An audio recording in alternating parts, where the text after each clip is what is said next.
Hello, in this video we're going to examine the use of concatenate and ampersand methods to join two or more text strings into one string. These methods are practically identical at deriving the same result.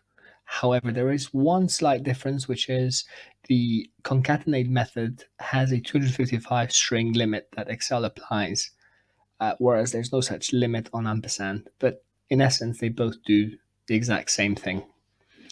So illustrating how these methods work, let's use the examples from columns A, B, and C to combine these text strings into one. Essentially, we want the example to look as demi space J space bagel, with the only differentiator between the strings being the space. So for concatenate equals concatenate text one, comma,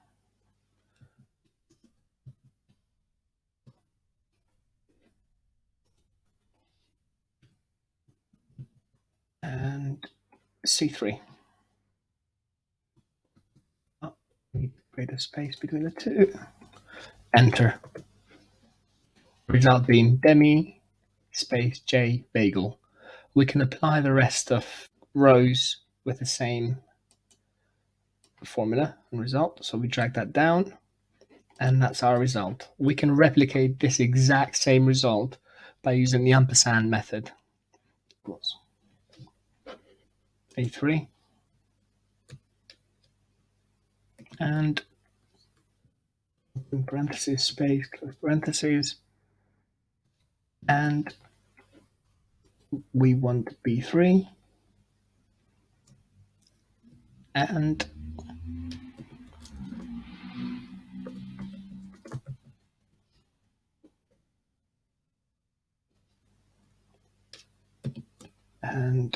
C3. Enter. Drag down the results.